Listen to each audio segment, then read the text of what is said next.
जय हिंद दोस्तों, मैं महेंद्र शर्मा स्वागत करता हूं मेरे यूट्यूब चैनल में आपका। उम्मीद करता हूं आप खुश और स्वस्थ हैं। दोस्तों आइए दिखाते हैं पाकिस्तान की एक और लेटेस्ट डिबेट, जिसमें कैसे फिजा खान और एक पाकिस्तान का रिटायर हुआ फौजी जो किसी काम का नहीं था, ऐसे ही पैसे खा खा के बैठ के वो डिस्कस कर रहे थे भारत की पॉलिसियों पे। क्योंकि यूएन में पाकिस्तान की एक न चली, उससे बौखलाई ये पाक मीडिया माहौल बना बना के लोगों के आगे या दुनिया के आगे ये परोस रहे हैं कि हमारे तालिबान खान ने बहुत अच्छा प्रदर्शन वहां किया, हमने कश्मीर के बारे में आवाज उठाई, ये उठाई। तो दोस्तों देखिए इनकी बौद्धिक क्षमता और इनका बात करने का लहजा कितना है, और ये किस स्तर तक बोल सकते हैं, किस स्तर तक ये किसी भी देश के साथ डील कर सकते हैं। तो दोस्तों देखिए आप ये वीडियो बहुत ही लेटेस्ट और आपको मजे आने वाली डिबेट है ये। और उससे भी पहले मैं आपसे रिक्वेस्ट करूं दोस्तों, अगर आप मेरे चैनल पे नए हैं तो मेरे चैनल को लाइक शेयर एंड सब्सक्राइब जरूर करें। दोस्तों जय हिंद, वंदे मातरम, भारत माता की जय। दोस्तों अफगानिस्तान की जो सूरत हाल है उस पर बात की, इस्लामोफोबिया, कोविड-19 और माहौलिया तो दीगर जो अहम अमूर है उस पर अपने ख्यालात का इजहार किया। अच्छा, वज़ीर-ए-आज़म ने क़ौम मुत्तहिदा में कश्मीर का जो मुकदमा है वो पेश करते हुए कहा कि भारत मकबूजा कश्मीर की मुस्लिम अक्सरियत को अक़लियत में बदलना चाहता है। और इमरान खान साहब ने यह भी कहा कि भारत की कश्मीर में जो इंसानी हुकूक की खिलाफ वर्जी हैं, जिनीवा कन्वेंशन के खिलाफ हैं। वज़ीर-ए-आज़म ने मजीद कहा कि पाकिस्तान भारत के साथ अमन का ख्वाहिशमंद है, जबकि जनूबी एशिया में अमन का जो दारोमदार है वो मसला कश्मीर के हल में है। अच्छा, दूसरी जानिब भारतीय वज़ीर-ए-आज़म मोदी ने अक़वाम मुत्तहिदा की जनरल असम्बली के इजलास से खिताब में अफगानिस्तान में पैदा होने वाली सूरत हाल पर तशवीश का इजहार किया। एक बार फिर पाकिस्तान पर झूठे और बेबुनियाद इल्ज़ामात आयद किए, और मोदी के इल्ज़ाम तराशियों पर मबनी उस खिताब में कुछ भी ऐसा नहीं था जो आलमी क़यादत को अपनी जानिब मुतवज्जह कर सकता। अच्छा नाज़रीन, मोदी के खिलाफ अमरीका में मुजाहरे भी हुए। जब भारतीय वज़ीर-ए-आज़म मोदी अमरीकी सदर जो बाइडन से मुलाकात के लिए व्हाइट हाउस पहुंचे तो मुजाहिरीन ने भारतीय रियासत मशरक़ी पंजाब को आज़ादी देने का मुतालबा करते हुए खालिस्तान के हक में नारे लगाए। इससे पहले भारतीय वज़ीर-ए-आज़म नरेंद्र मोदी की वाशिंगटन आमद पर भी सिख कम्युनिटी ने उनके होटल के बाहर एहतजाजी मुजाहरा किया था।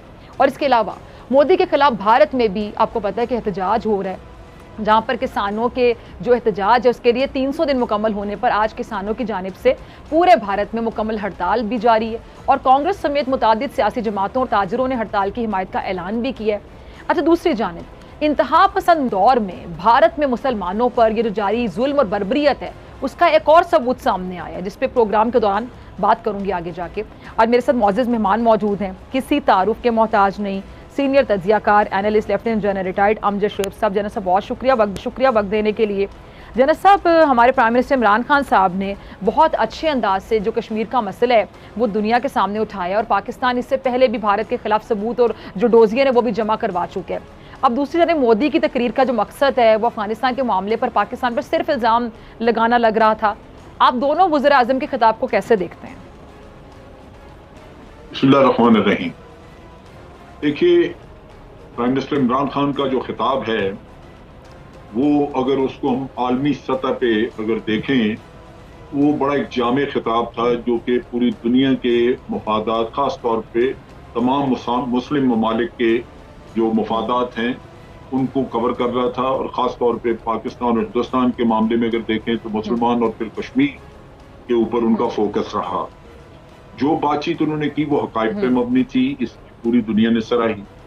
जो जवाबन कहा गया वो सारा वही था जो आप हमेशा उनसे सुनते हैं, जो झूठ का पलंदा, यानी भारत सबसे बड़ी जमहूरियत है और जमहूरियत जो है वो करते। और लेकिन अगर आप देखें तो क्या कश्मीर में जमहूरियत है? वहां पे कहने की बात यह है कि भारत ने तो एक वही लगी पिटी जो हमेशा की उनकी लकीर है उसी पे बातचीत की, लेकिन प्राइम मिनिस्टर ने दुनिया की तवज्जो मबजूल कराई। खास तौर पे जो हमने सैयद अली शाह गिलानी की रेफरेंस से जो इनका एक डोजियर बाद में दिया हुआ था, और उसमें इनके सारे क्राइम्स अगेंस्ट ह्यूमैनिटी और ये इंटरनेशनल लॉज की वायलेशन, ये सारी चीजें उसमें कवर्ड थी।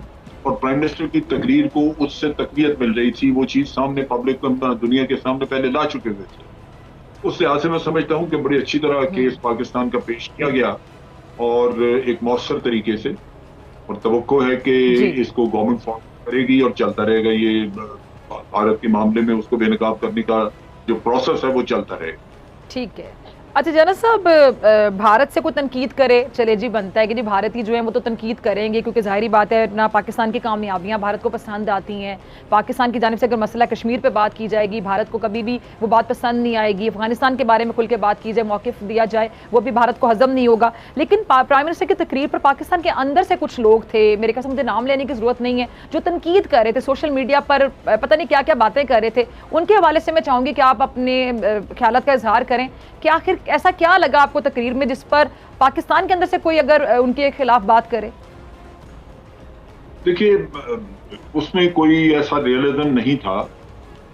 फिर यह है कि एक तकरीर है जो कि सारी दुनिया ने सराही, उसके ऊपर मैं समझता हूँ इस तरह की कोई तनकीद करना वो कुछ मुनासिब नहीं लगता। और अगर आप ये समझें कि सियासी इख्तिलाफ की वजह से आप मुल्क के मामलात या बैनुल अक़वामी मामलात में भी इसी तरह का रवैया अख्तियार करें जिसका बात पार्टियों ने किया है, तो वो कोई मुनासिब नहीं है। ये इश्यूज जो प्राइम मिनिस्टर ने कवर किए वो सारे हमारे बैनुल अक़वामी मामलात से उनका ताल्लुक था। लिहाजा ये तो किसी भी पार्टी की, मैं समझता हूँ अगर कोई भी सियासी पार्टी आज हुकूमत में हो तो उसको इसी तरह इन मामलात को करना चाहिए, बजाय इसके कि इसके ऊपर तनकीद की जाए। तो वो बेजा तनकीद, यहाँ पे तनकीद बराए तनकीद, हर आदमी अपनी जिम्मेदारी समझता है, खास तौर पे जो अपोजिशन में लोग हैं, वो मुनासिब नहीं है और मैं समझता हूँ खुद अपना मजाक बनाने वाली बात है। ठीक है, अच्छा जनरल साहब आगे चलते हैं। अच्छा, भारतीय रियासत आसाम में गैर कानूनी करार देकर मुसलमान आबादी के खिलाफ भारतीय पुलिस ने ऑपरेशन किया और एहतजाज करने वालों पर जनरल साहब डायरेक्ट बराह रास्त फायरिंग की। अब पुलिस एहलकारों की जानिब से एक मुसलमान शख्स को कत्ल करने के बाद उसकी जो लाश है, उसकी बेहुरमती की जो वीडियो है, वो भी इंटरनेट पे वायरल हो गई थी। तो जनरल साहब, क्या जो आलमी बरादरी है उसे भारत में होने वाली ये जो खुलेआम इंसानी हकूक़ की खिलाफ वर्जियाँ हैं, ये नजर नहीं आती हैं? देखिए, इस दफा जब मोदी वहां पे अमेरिका गए हैं और लोगों को मिले हैं तो उनको मुख्तलिफ जगहों पे क्रिटिसिज्म, तनकीद सुननी पड़ी। जो बाइडेन ने भी उनको लेक्चर दिया है और गांधी की जो रवायात थी या गांधी ने जो कुछ इनको सिखाया उसका जिक्र उनको बताया कि ये जो तशद्दुद है ये तो आपकी तालीम में नहीं, लेकिन वो मेरा ख्याल है बाइडेन भूल गए कि गांधी को जान से मारने वाले भी यही लोग थे, आरएसएस के लोग थे।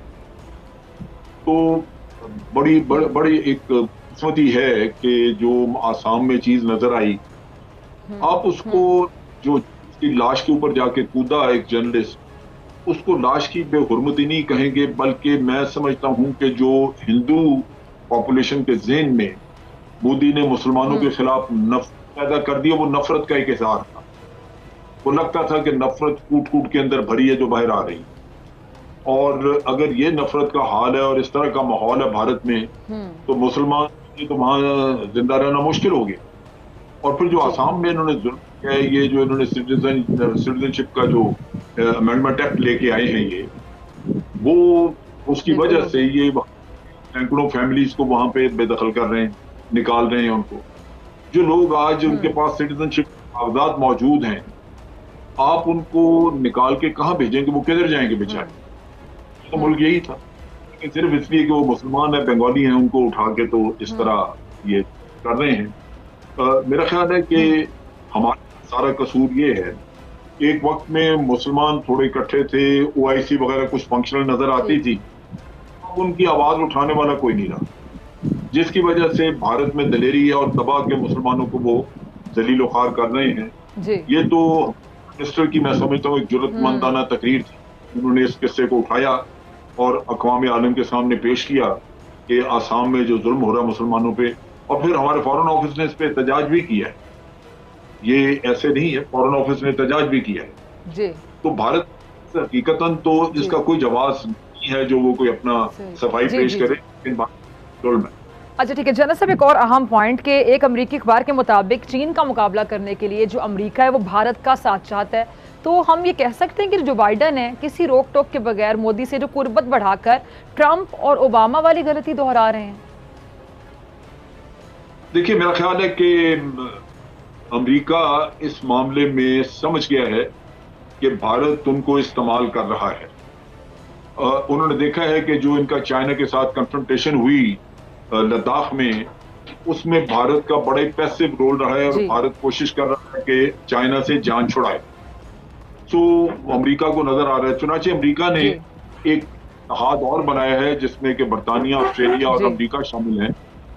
ऑस्ट्रेलिया, अमेरिका और बरतानिया शामिल हैं और उसमें आपने देखा है कि ऑस्ट्रेलिया के साथ उन्होंने बहुत बड़ा एक डील भी किया है एटमी आबदोदों के जी। लिए।